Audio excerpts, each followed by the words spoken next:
اعوذ باللہ من الشیطان الرجیم بسم اللہ الرحمن الرحیم رب اشرح لی صدری ویسر لی امری واحلل عقدۃ من لسانی یفقهوا قولی رب زدنی علما رب زدنی علما رب زدنی علما۔ اللہ تعالیٰ کی توفیق سے ہم سورۃ الرحمن کی آیت نمبر 12 تک کور کر چکے تھے، اور ہم نے کوشش کی تھی کہ اللہ تعالیٰ ہمیں توفیق دے کہ ہم اچھے طریقے سے اسے سمجھیں اور پڑھیں، بے شک کم پڑھیں لیکن اچھے طریقے سے پڑھیں۔ گزشتہ آیت مبارکہ میں اللہ تعالیٰ نے کچھ بڑی ہی زبردست چیزیں بتائی، کہا کہ دیکھیں اللہ تعالیٰ کی بہترین جو صفت ہے وہ رحمان ہے، اس سے اللہ تعالیٰ نے اس صورت کا آغاز کیا۔ علم القرآن، اللہ تعالیٰ کی کلام بہت سی ہے، موسیٰ علیہ السلام سے کلام تھا اور کلام فرشتوں سے ہوگا، لیکن بہترین اللہ تعالیٰ کا جو کلام ہے، ٹھیک ہے، وہ قرآن کریم کی صورت میں اللہ تعالیٰ نے امت محمدیہ کو ایسے سمجھیں کہ بہت بڑی نعمت کے طور پہ دی ہے۔ خلق الانسان، اللہ تعالیٰ کی کتنی تخلیقات ہیں، فرشتے ہیں، جنات ہیں، پھر انسان ہیں اور دیگر مخلوقات ہیں، لیکن انسان اللہ تعالیٰ کی سب سے بہترین تخلیق ہے، احسن تقویم۔ علمہ البیان، اللہ تعالیٰ نے انسان کو کتنی صلاحیتیں دی ہیں، دیکھنے کی صلاحیت، ٹھیک ہے، سمجھنے کی صلاحیت اور چھونے کی صلاحیت، لیکن جو قوت بیان کی صلاحیت ہے یہ سب سے کمال کی صلاحیت ہے۔ پھر اس دنیا میں رہتے ہوئے اللہ تعالیٰ نے کتنی ہمیں بڑی بڑی نعمتیں دی ہیں، لیکن الشمس والقمر بحسبان، سورج اور چاند یہ ایسی نعمتیں ہیں کہ ہر شخص اس نعمتوں سے مستفید ہو رہا ہے اور یہ اپنے اپنے طور پہ یہ چل رہی ہیں۔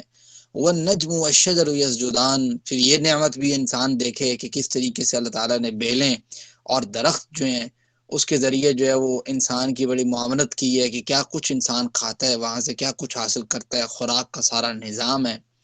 پھر انسان ذرا دیکھے اللہ تعالیٰ کی قدرت کی طرف بھی دیکھے، تو یہ تو نعمتوں کا ذکر ہے، قدرت کی طرف بھی دیکھے کہ کس طریقے سے اللہ تعالیٰ نے آسمان کو بلند کیا ہے اور میزان کو، اس کے درمیان جو اعتدال ہے اس کو قائم کیا ہوا ہے۔ اور ساتھ ہی یہ بھی اللہ تعالیٰ کو مطلوب ہے کہ دیکھو بھائی، آپ لوگوں نے بھی جب بھی معاملہ کوئی کرنا ہے زندگی کے اندر، کبھی بھی زیادتی والا معاملہ نہیں کرنا، ہمیشہ اعتدال رکھنا ہے۔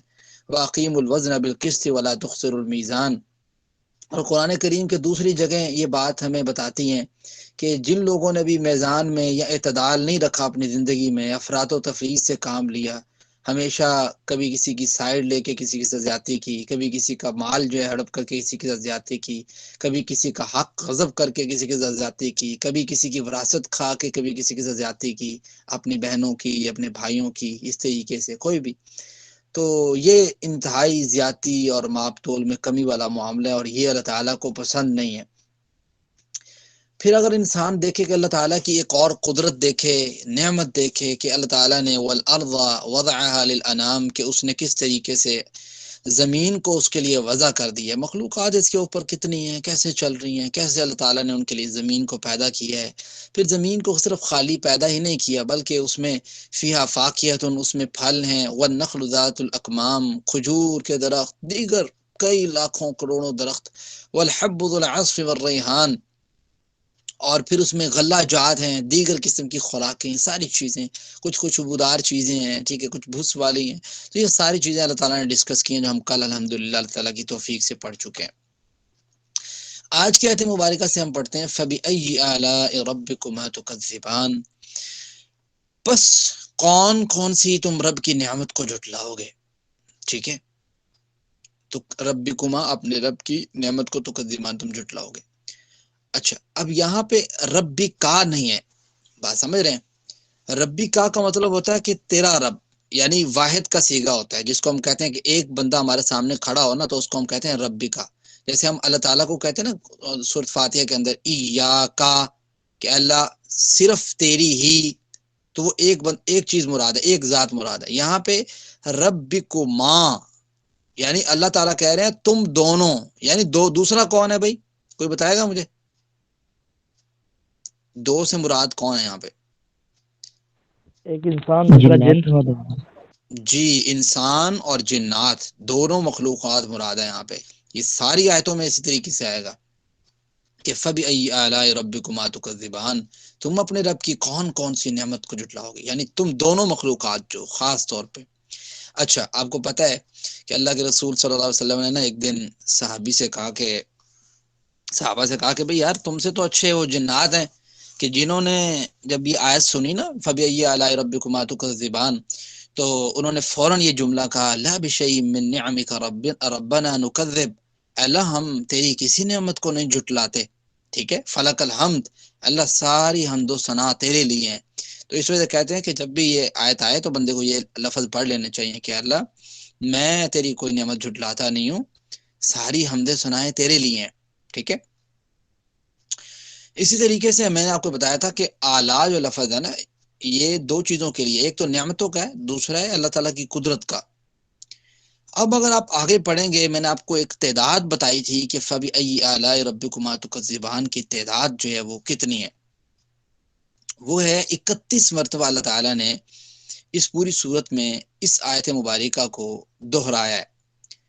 اگر ہم اس کی تفصیل دیکھتے ہیں کہ 31 مرتبہ کس کس جگہ پہ دہرایا ہے، تو ہمیں اس کی جو تفصیل ملتی ہے کچھ اس طرح کی ہے، اس کو آپ نوٹ کیجئے گا اور اپنے مائنڈ میں رکھیے گا، بڑی امپورٹنٹ چیز ڈسکس کرنے لگا ہوں، یہ کافی غور و فکر کرنے کے بعد جو ہے وہ حاصل ہوتی ہے کہ اللہ تعالیٰ نے 31 مرتبہ اس آیت کو دہرایا، 8 مرتبہ اللہ تعالیٰ نے مخلوق کے عجائب، ان کی ابتدا، ان کی انتہا کا ذکر کر کے اس آیت کو دہرایا، جیسے یہ ایک دفعہ یہ پہلی دفعہ جو دہرایا، یہ اسی طرح ہی ہے اللہ تعالیٰ نے کس طریقے سے احسانات قدرت ذکر کر کے اللہ تعالیٰ نے آگے فَبِأَيِّ آلَاءِ رَبِّكُمَا تُكَذِّبَانِ کہا ہے، اور پھر 7 مرتبہ جہنم کے دروازوں کی نسبت سے 7 مرتبہ جہنم کی ہولناکی کو بیان کر کے پھر اللہ تعالیٰ نے آگے کہا ہے فَبِأَيِّ آلَاءِ رَبِّكُمَا تُكَذِّبَانِ۔ اچھا پھر 8 مرتبہ اللہ تعالیٰ نے جنتیوں کے وصف کو بیان کیا ہے کہ جنتی کیسے ہوں گے، ان کی کیا صفت ہوگی، ان کے اندر کیا کیا کوالٹی ہوگی، تو اس کے بعد اللہ تعالیٰ نے پھر کہا فَبِأَيِّ آلَاءِ رَبِّكُمَا تُكَذِّبَانِ۔ ایک تو جنتیوں کی وصف ہے، پھر ایک جنت کی وصف، جنت کا وصف کہہ لیں آپ، کہ ایک تو جنتی جو لوگ ہیں وہ کیسے ہوں گے، پھر ایک ہے جنت کیسی ہوگی، پھر اللہ تعالیٰ نے 8 مرتبہ جنت کیسی ہوگی اس کی صفتیں بیان کر کے پھر 8 مرتبہ دہرایا جنت کے 8 دروازوں کی نسبت کے ساتھ کہ جو یہ صفتیں پیدا کرے گا اپنے اندر وہ اس جنت کو حاصل کر لے گا۔ تو گویا 3 دفعہ میں نے آپ کو 8 کے ڈیجٹ بتایا اور ایک دفعہ 7 کا، تو 8 3 24 پلس 7 کتنا ہوتا ہے 31، تو 31 مرتبہ جو ہے ایسا سمجھ لیں کہ 31 مرتبہ آپ کا فَبِأَيِّ آلَاءِ رَبِّكُمَا تُكَذِّبَانِ کمپلیٹ ہو گیا۔ تو یہ اس طریقے سے جو ہے نا اس صورت میں اس طریقے سے کمپلیٹ کیا اللہ تعالیٰ نے۔ اب آپ نے یہ چیز سمجھ لیا تو آپ کو آگے جا کے سمجھ آ جائے گی کس طریقے سے جو ہے نا یہ باتیں ڈسکس ہو رہی ہیں۔ اور پھر ایک اور چیز بھی دیکھیں، اب آپ کہیں کہ فَبِأَيِّ آلَاءِ رَبِّكُمَا تُكَذِّبَانِ کا معنی تو یہ ہے کہ تم اپنے رب کی کون کون سی نعمت کو جھٹلاؤ گے، تم دونوں مخلوقات جو، لیکن اللہ تعالیٰ نے جہنم کی ہولناکی بیان کر کے پھر کیوں کہا ہے کہ بھئی تم اپنے رب کی کون کون سی نعمت کو جھٹلاؤ گے، کیا معنی ہے اس کا بھائی، کوئی بتائے گا مجھے؟ anyone who want to tell me about this point کہ اللہ تعالیٰ نے جہنم کی ہولناکی بیان کر کے بھی آگے کہا ہے تم اپنے رب کی کون کون سی نعمت کو جھٹلاؤ گے۔ کویسچن رائز ہو سکتا ہے مائنڈ میں کسی کے، تو اس کا ہم نے آنسر دیکھنا ہے کیا ہو سکتا ہے۔ اس کا نا اللہ تعالیٰ نے پہلے انجام بتا دیا، مطلب جہنم میں کیا انجام ہوگا جو برے اعمال کریں گے یا جھٹلائیں گے، اس کے بعد اللہ تعالیٰ نے مطلب بتایا ہے اگر آپ یہ کام کرو گے تو پھر آپ کو یہ سزائیں دی جائیں گی، اس لیے اللہ تعالیٰ نے پہلے انجام بتا دیا ہے، اس کے بعد مطلب فرمایا ہے جی بالکل، آپ کا ایک پوائنٹ بہت زبردست ہے کہ اللہ تعالیٰ نے دیکھیں آلریڈی انجام بتا کے ہم پہ نعمت نہیں کی، کہ بتایا کہ بھائی اگر یہ عمل کرو گے تو خیر نہیں ہے، آلریڈی اس کا جو ہے نا ایک نقشہ کھینچ دیا ہے۔ پھر دوسری چیز میں نے آپ کو یہ بتایا کہ اعلیٰ جو ہے یہ اس کے دو معنی، ایک تو نعمت کے معنی میں، ایک قدرت کے معنی میں، دوسرا اللہ تعالیٰ کی قدرت ہے، طاقت ہے، کہ بھائی جو اللہ کی طاقت ہے اس کا آپ اندازہ نہیں لگا سکتے۔ ایک منٹ اسکرین میرے خیال سے آف ہو گئی ہے،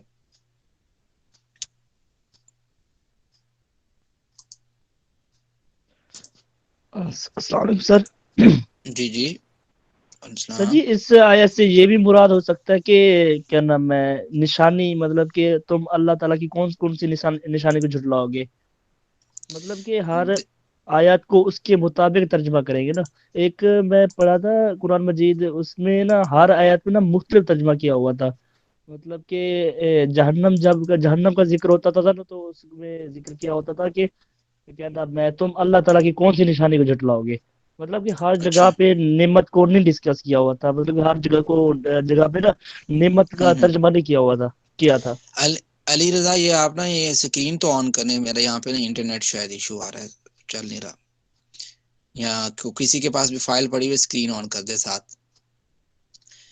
دیکھیں اس کا معنی میں نے آپ کو بتایا کہ دو معنی ہے۔ ایک معنی تو یہ ہے کہ فَبِأَيِّ آلَاءِ رَبِّكُمَا تُكَذِّبَانِ، تم اپنے رب کی کون کون سی نعمت کو جھٹلاؤ گے۔ دوسرا ہے فَبِأَيِّ قُدْرَةِ اللَّهِ تُكَذِّبَانِ، تم اپنے رب کی کون کون سی قدرت کو جھٹلاؤ گے۔ قدرت کہتے ہیں طاقت کو، قوت کو، کہ بھائی جہنم آپ سمجھ رہے ہیں کہ یہ بغیر طاقت کے، آپ یہ سمجھتے ہیں کہ قیامت کے دن جب انسان کو ڈالا جائے گا تو انسان لڑے گا آگے سے، نہیں لڑ سکتا۔ طاقت اللہ تعالیٰ کی قدرت اتنی زبردست ہے، ٹھیک ہے۔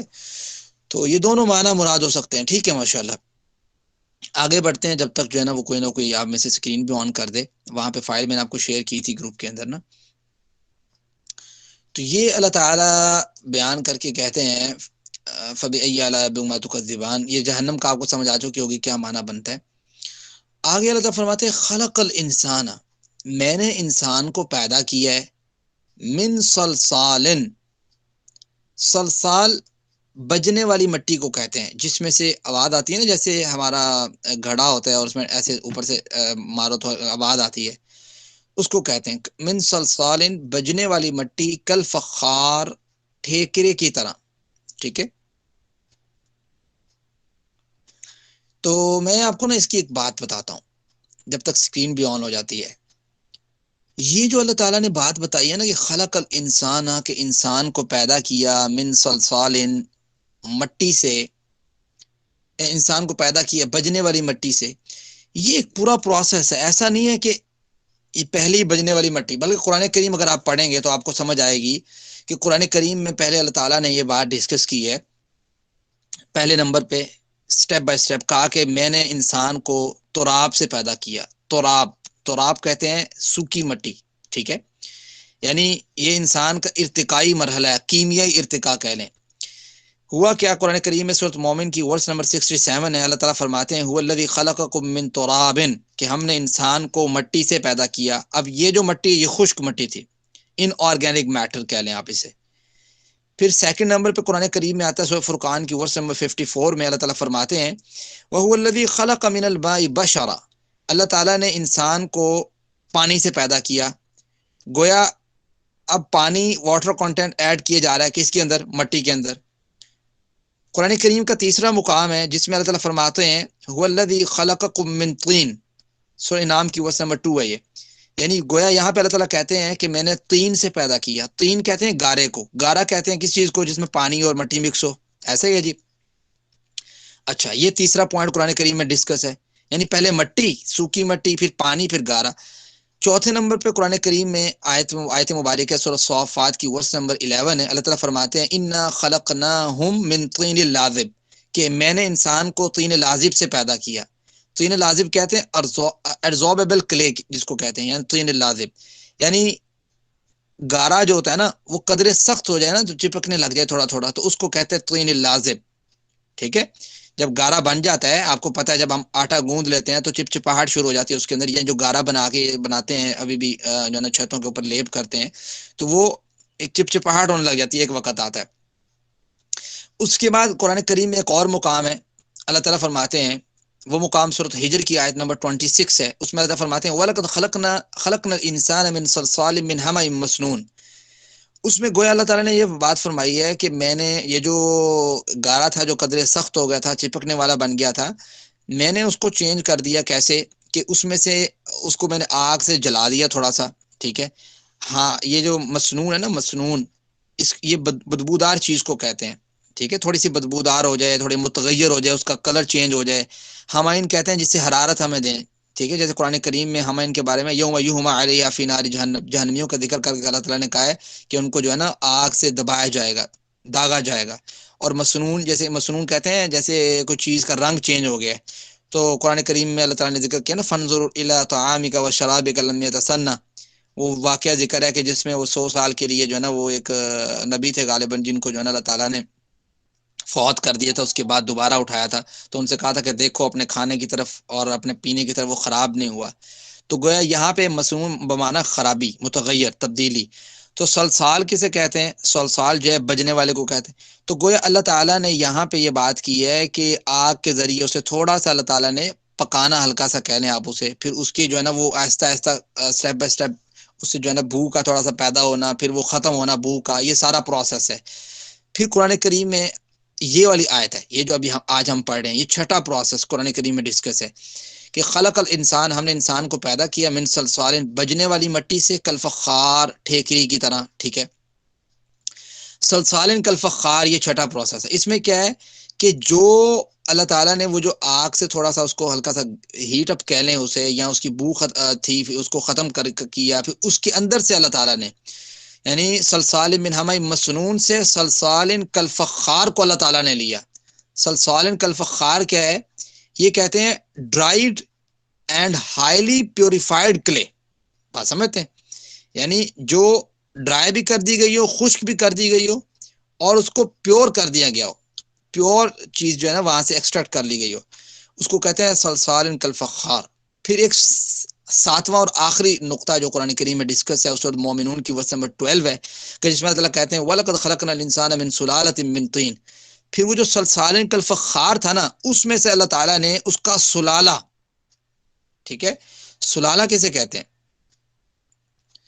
وہ کہتے ہیں سلالۃ من طین، کہتے ہیں کسی بھی چیز کے اندر سے اس کا اصل نکالنا، ٹھیک ہے، یا اس کا سب سے پیور حصہ نکالنا، ٹھیک ہے، اس کو کہتے ہیں سلالۃ من طین. یعنی اس جو وہ مٹی تھی، سارا پورا پروسیس ہوا، اس کا اللہ تعالیٰ نے سب سے پیور حصہ حاصل کر کے پھر انسان اس کے اندر جو ہے نا روح پھونکی اور انسان کو بنایا. پھر اس کے بعد ایک پورا پروسیس ہے، یا ایھا الناس انا خلقناکم من ذکر و انثی، بلکہ قرآن کریم کی سورۃ نساء کی ورس نمبر 1 ہے، یا ایھا الناس اتقوا ربکم الذی خلقکم من نفس واحدہ. پہلے نفس ایک کو پیدا کیا، پھر ان سے ان کی بیوی کو پیدا کیا، پھر ان سے جو ہے نا ساری اولاد کو پھیلا دیا.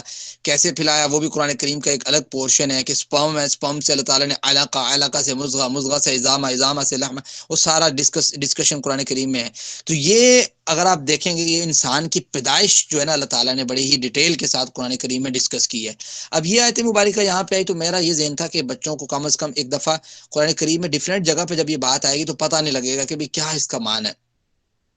اب ایک شارٹلی میں آپ کو بتاتا ہوں. دیکھیں، سب سے پہلے خشک مٹی، پھر پانی اس کے ساتھ ڈسپیچ ہوا، اس کے ساتھ جو ہے نا پانی ملایا گیا، پھر جو ہے وہ اللہ تعالیٰ نے اس کو ایک گارا سا بنا دیا. ٹھیک ہے، پہلے تراب، پھر ماء، پھر طین. پھر طین سے اللہ تعالیٰ نے طین لازب، ایڈزوربیبل کلے، یعنی تھوڑا سخت گارا کہہ لیں آپ، اس کو چپکنے والا کہہ لیں. اس کے بعد اللہ تعالیٰ نے اسے صلصال من حمأ مسنون، ٹھیک ہے، اسے بنایا. پھر اللہ تعالیٰ نے صلصال کالفخار بنایا. پھر اللہ تعالیٰ نے اسے سلالۃ من طین بنایا. پھر سلالۃ من طین کے اندر روح پھونکی. پھر روح پھونک کے اللہ تعالیٰ نے آدم کو بنایا. پھر آدم سے حوا کو بنایا. پھر آدم اور حوا سے اللہ تعالیٰ نے پوری انسانیت کو پھیلایا. پھر اس انسانیت کی جو ایمبرولوجی ہے اس کو بھی اللہ تعالیٰ نے ڈسکس کیا. یہ قرآن کریم تھوڑی سائنس ڈسکس کرتا ہے، اور کیا آپ کو چاہیے اس کے علاوہ؟ کیا ہے کیا ہمارے جو ہم سائنس میں پڑھتے ہیں، یہی تو چیزیں جو ہم ڈسکس کر رہے ہوتے ہیں. اور یہ آلریڈی اللہ تعالیٰ نے قرآن کریم میں بڑی ڈیٹیل کے ساتھ انسان کی جو ہے نا وہ تخلیق کو اللہ تعالیٰ نے ڈسکس کیا ہے. مجھے امید ہے کہ آپ کو یہ بات سن کے دلچسپی بھی حاصل ہوئی ہوگی، اور یہ کافی چیز امپورٹنٹ بھی ہے. اس کے بعد اللہ تعالیٰ نے کہا کہ آیت نمبر 15 میں وَخَلَقَ الْجَانَّ، کہ اللہ تعالیٰ نے جنات کو پیدا کیا ہے. چونکہ اب مخاطب تو دونوں ہو گئے تھے نا پیچھے سے ہی، ربکما سے، تو اب یہاں پہ اللہ تعالیٰ نے پھر جنات کا بھی ساتھ ذکر کیا. کہا جنات کو اللہ تعالیٰ نے پیدا کیا ہے میں مارج من نار. اچھا، یہ جو مارج لفظ ہے نا، مارج، یہ شعلے کے اوپر کا گرم ترین جو حصہ ہوتا ہے، جو دھوئیں کے سے پاک ہوتا ہے، اس کو کہتے ہیں مارج. طبری میں نا علی بن ابی طلحہ کی سند سے مارج من نار کے بارے میں ہے کہ یہ مارج من نار کا معنی ہے خالص النار. یعنی جس طریقے سے اللہ تعالیٰ نے انسان کو سلالے سے پیدا کیا، یعنی ایک خالص ترین مادے کی اس سے ایکسٹریکٹ کر کے اللہ تعالیٰ نے انسان کو بنایا ہے، اسی طریقے سے اللہ تعالیٰ نے جنات کو بناتے ہوئے بھی جو آگ کا خالص ترین مادہ تھا، اس میں سے اللہ تعالیٰ نے پھر جنات کو بنایا. ٹھیک ہو گیا جی. اللہ تعالیٰ اب کہتے ہیں، اب انسان سوچے فَبِأَيِّ آلَاءِ رَبِّكُمَا تُكَذِّبَانِ، کیسے اللہ نے انسان کو پیدا کیا ہے، پھر بھی شرم نہیں آتی یار کہ ہم اللہ تعالیٰ کی کتنی کو ہم باتیں بجا لاتے ہیں. ٹھیک ہے، حیثیت اور وقت کیا ہے. قرآن کریم نے کہا نا کہ اِنَّا خَلَقْنَا الْإِنسَانَ مِن نُطْفَةٍ أَمْشَاجٍ نَبْتَلِيهِ فَجَعَلْنَاهُ سَمِيعًا بَصِيرًا. انسان ہے کیا تھا؟ ٹھیک ہے، ناقابل بیان نطفہ. اللہ تعالیٰ نے وہاں سے انسان کو پیدا کیا، پھر کیسی اس کے اندر عقل دکڑ تکبر، یہ کیا ہے. تو یہ بڑی امپورٹنٹ چیز ہے انسان کی سمجھنے والی ہے کہ جب انسان قرآن پڑھتا ہے تو اس کے اندر لازمی طور پہ عاجزی آنی چاہیے، انکساری آنی چاہیے، اللہ تعالیٰ کے سامنے جھکاؤ آنا چاہیے. آیت نمبر 17 اللہ تعالیٰ فرماتے ہیں رب المشرقین و رب المغربین، رب ہے وہ تو دو مشرقوں کا اور وہ تو رب ہے دو مغربوں کا. سوال یہ پیدا ہوتا ہے کہ مشرق تو ایک ہے، مغرب بھی ایک ہے، تو یہ کیا اللہ تعالیٰ نے بات کہہ دی کہ دو مشرقوں کا رب اور دو مغربوں کا رب. دیکھیں بات یہ کہ سورج جب آپ غور کریں گے، ماشاءاللہ اب تو موبائل سے ہماری جان نہیں چھوٹتی یا دیگر کام کاج اتنے ہیں، اور ہم تو سورج اور چاند کی جانب جب بزرگ دیکھتے ہوتے تھے کہ بھئی یہ کیسی ان کی حرکتیں ہیں اور کیا ان کی حرکات ہیں، کیا ان کے سکنات ہیں، کیسے کیسے یہ گھوم رہے ہیں، کہاں کہاں جا رہے ہیں. ایون اب آپ ابھی بھی اگر غور کرنا شروع کر دیں تو آپ صرف چاند کو دیکھ کے تاریخ بتا سکتے ہیں. یہ میں آپ کو صحیح بات بتا رہا ہوں. میں نے ایک دفعہ تھوڑا غور شروع کیا تو حقیقت بات ہے کہ چاند کو دیکھ کے انسان تاریخ بتا سکتا ہے کہ آج تاریخ کیا ہے. آپ سمجھ رہے ہیں؟ یعنی اس کا ایک تو جو اس کی جو شیپ جتنی شو ہو رہی ہوتی ہے، ایک اس سے اندازہ ہوتا ہے، دوسرا وہ کس جگہ سے کس ٹائم میں پہنچا ہے اس سے اندازہ ہو جاتا ہے. تو چاند کو دیکھ کے ہی لوگ تاریخیں یاد کر لیتے تھے. ہم ماشاءاللہ جب تک موبائل نکال کے کیلنڈر نہیں دیکھتے تب تک. یہ اب ایک چینج تو ہے، لیکن اس چینج نے ایک تھوڑا سا کمی جہاں پہ کی ہے میرے خیال سے وہ یہ ہے کہ ہم اب دیکھتے ہی نہیں ہیں، غور نہیں کرتے، کہ سورج کو بھی نہیں دیکھتے اور نہ چاند کو دیکھتے ہیں. اب اگر ہم سورج کو غور کرتے دیکھیں نا تو سورج روزانہ اپنا پاتھ چینج کرتا ہے. ٹھیک ہے، وہ روزانہ مثال کے طور پر اگر آپ غور کریں گے، جو میں نے بھی دیکھا ہے، آپ بھی غور کریں کہ گرمیوں میں نا جب شدید گرمیاں ہوتی ہیں تو سورج جو ہے نا مشرق شمال کی طرف تھوڑا سرک جاتا ہے، پرلی طرف ہو جاتا ہے. شمال سمجھتے ہیں نا آپ کی شمال سائڈ کون سی ہے، تھوڑا اس طرف ہو جاتا ہے. اور سردی میں اگر آپ دیکھتے ہیں تو وہ مشرق جنوب کی جانب تھوڑا سرکا ہوا ہوتا ہے. یعنی گویا روزانہ اس کا تھوڑا تھوڑا پاتھ چینج ہوتا ہے. اب ہمارے سے چونکہ وہ بہت زیادہ دور ہے، ٹھیک ہے، تو اس دوری کی وجہ سے ہمیں ایسا لگتا ہے کہ پتہ نہیں یار یہ تو تھوڑا سا یہ 19-20 کا فرق پڑا ہوگا، لیکن وہ اچھا خاصا اس کا فرق پڑتا ہے.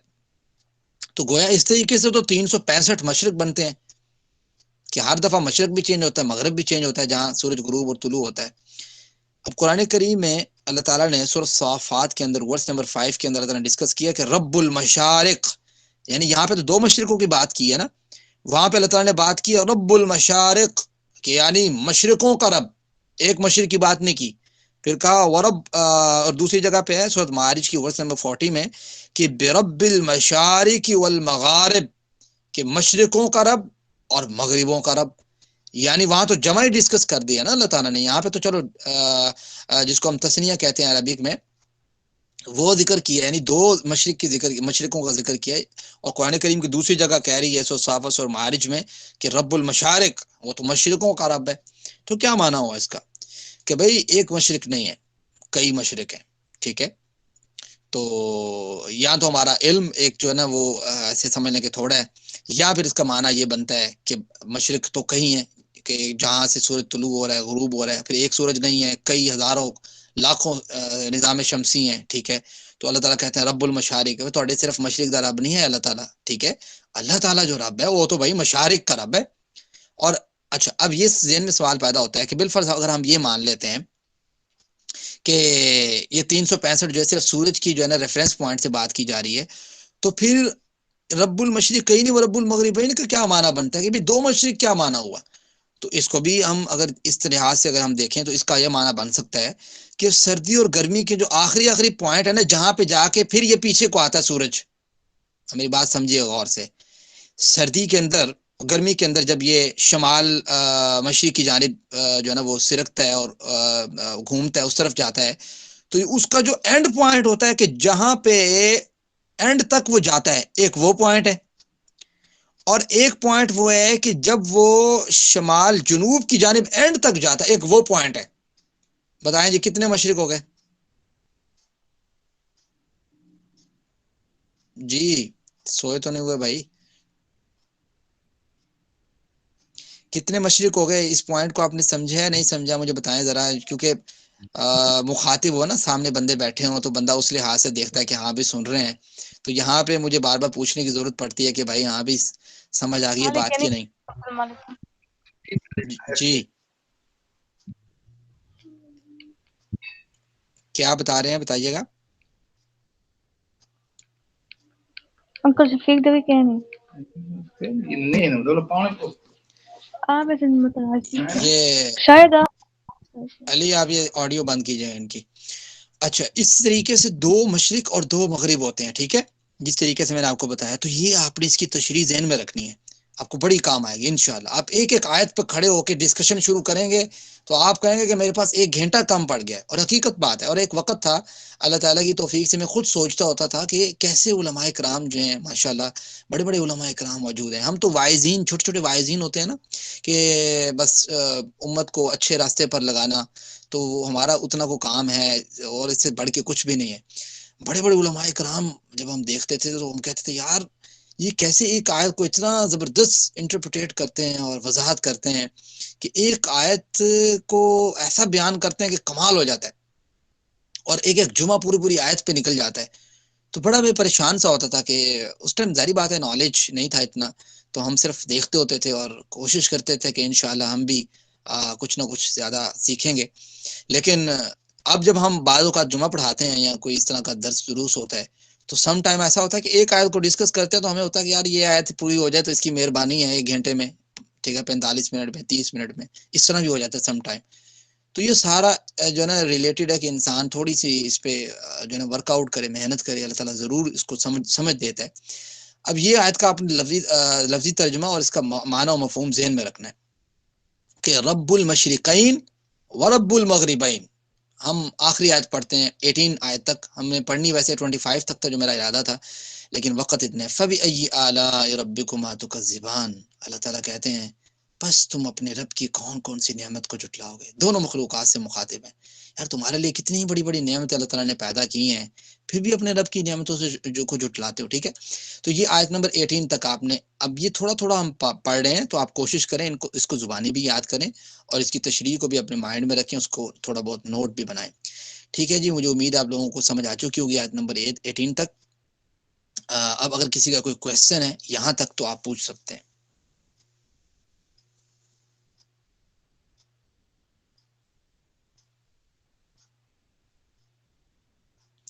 جی کسی کا کوئی کویسچن ہے آج کے سبق سے ریلیٹڈ؟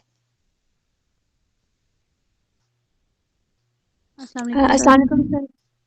1 منٹ میں لیتا ہوں، میں اصل میں آ جائے کمپیوٹر بند۔ منزہ آپ بتائیں جی۔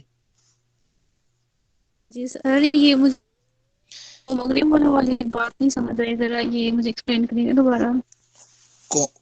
کون سی بات سمجھ نہیں ہے؟ 2 مغرب مشرق اور والی؟ 2 مغرب۔ اچھا جی 2 جی 2 مشرق اور مشرق 2 اور 2 مغرب۔ مغرب۔ میں نے آپ کو ایک بات بتائی ہے، میں نے کہا ہے کہ یہ جو سورج طلوع ہوتا ہے نا، اگر آپ دیکھیں گے گرمی اور سردی میں الگ الگ جگہوں سے طلوع ہوتا ہے، ٹھیک ہے۔ آپ دیکھیں گے کہ گرمیوں میں یہ تھوڑا سا شمال کی جانب چلے جاتا ہے، ٹھیک ہے، اور مغرب جب سردیاں ہوتی ہیں تو یہ تھوڑا جنوب کی جانب سے رکھ جاتا ہے۔ تو میں نے یہ کہا کہ اگر ہم اس طرح دیکھیں کہ مشرق جو ہے جب یہ گرمیاں ہوتی ہیں تو اس کا سب سے اینڈ پوائنٹ کون سا ہوتا ہے کہ جو شمال کی جانب جاتا ہے، کہ سب سے اینڈ والا جو پوائنٹ ہے وہ 1 پوائنٹ ہو گیا، اور جو سردیوں میں یہ جنوب کی جانب جاتا تو اس کا سب سے اینڈ والا پوائنٹ یہ 2 پوائنٹ ہو گئے۔ اس طریقے سے کہتے ہیں نا کہ 1 سے لے کے 100 تک اگر نقاط ہیں تو 1 سے 100 تو یہ ایک پہلا اور ایک آخری، یہ 2 مشرق ہو گئے، یعنی اس کے درمیان سارا مشرق ہوگا نا، ایک وہ مشرق دوسرا مشرق یہ۔ اسی طریقے سے مغرب بھی اسی طریقے سے ایک وہ۔ تو یہ ہے رب المشرقین و رب المغربین، جو بعض علماء اکرام نے اس کو جو ہے نا تشریح کی ہے۔ ٹھیک ہے جی, سمجھ آ گئی؟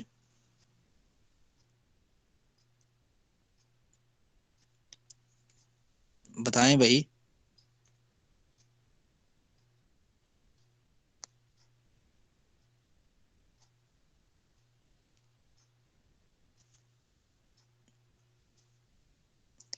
سمجھ آ گئی ہے منزہ فردوس آپ کو؟ جی بھائی, کسی اور کا کوئی سوال؟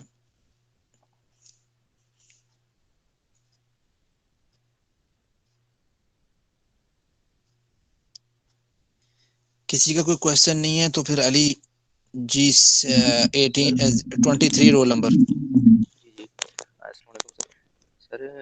روز قیامت جو سورج طلوع ہوگا مغرب سے طلوع ہوگا, تو اس میں دونوں مشرقین اور دو مغربین کا اس طرف تو اشارہ بھی ہو سکتا ہے. نہیں, اس طرف تو کوئی اشارہ نہیں ملتا, کیسے آپ اشارہ لے کے جائیں گے اس کی طرف؟ وہ قیامت کی ایک الگ نشانی ہے. جی جی, وہ قیامت وہ کی بس میں ایک سوال وہ قیامت کی نشانی ہے. وہ قیامت کا دن کی بات نہیں ہو رہی کہ قیامت کے دن, وہ قیامت کی نشانی ہے کہ مغرب سے سورج طلوع ہوگا. ٹھیک ہو گیا سر, جزاک اللہ. جی, کسی اور کا کوئی کویسچن؟ جی آئی تھنک آلموسٹ آپ لوگوں کو بات سمجھ آ چکی ہے. علی رضا آپ اس کی ریکارڈنگ آف کر دیں اور لیو ابھی کوئی نہ کرے جی.